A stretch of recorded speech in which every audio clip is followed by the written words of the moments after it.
Welcome back. Bulletin में सबसे पहले आपको बताएं, वजीर आजम आज़ाद कश्मीर की छुट्टी तौहीन अदालत केस में मुजफ्फराबाद हाई कोर्ट ने नाअहल करार दे दिया।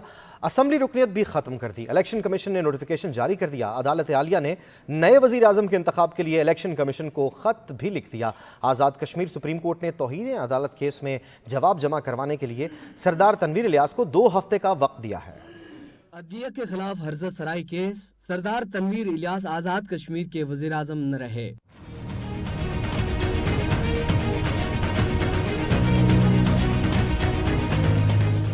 सरदार तनवीर इलियास तलब किए जाने पर मुजफ्फराबाद हाई कोर्ट में पेश हुए। अपने बयान पर वजाहत पेश करते हुए अदालत से गैर मशरूत माफी मांगी। दौरान समाअत सरदार तनवीर इलियास की तकारीर के क्लिप चलाए गए और तौहीन अदालत का एतराफ कराया गया। आजाद कश्मीर का कोई पुरसोलियान नहीं, आजाद कश्मीर का कोई पूछने वाला नहीं। भाई स्टे दिया जाता है किस बुनियाद पे? ये एक टेम्पररी ऑर्डर होता है, उसको 2-4 दिन में अड़ा क्यों नहीं जाता? मैंने उस दिन कहा था मीरपुर में कि रावला कोर्ट से धुआं निकालेंगे, किस किस बात करेंगे, लेकिन रमजान का महीना है, लोग कहते हैं कि पुंछ का धुआं ईद के बाद ज्यादा अच्छा निकलता है। फुल कोर्ट ने तनवीर इलियास की गैर मशरूत माफी मुस्तरद कर दी। उन्हें तौहीन अदालत का कसूरवार करार देते हुए कोर्ट की समाअत खत्म होने की सजा सुनाई गई। अदालती हुक्म पर नाअहल होने से सरदार तनवीर इलियास असेंबली के रुकन भी नहीं रहे। आजाद कश्मीर काबीना भी खत्म हो गई। अदालत आलिया ने नए वजीर आजम आजाद कश्मीर के इंतखाब के लिए इलेक्शन कमीशन को खत लिख दिया।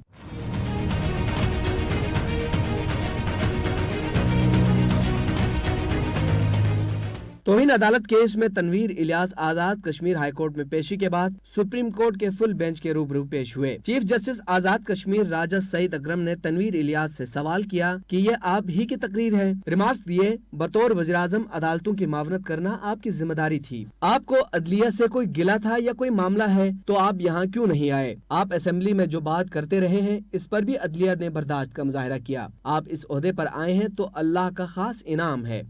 आपने जो कुछ कहा ये बराह रास्त तौहीन अदालत है। इस केस में किसी प्रोसेस की भी जरूरत नहीं। हम आपको नोटिस देते हैं, 2 हफ्ते के अंदर तहरीरी जवाब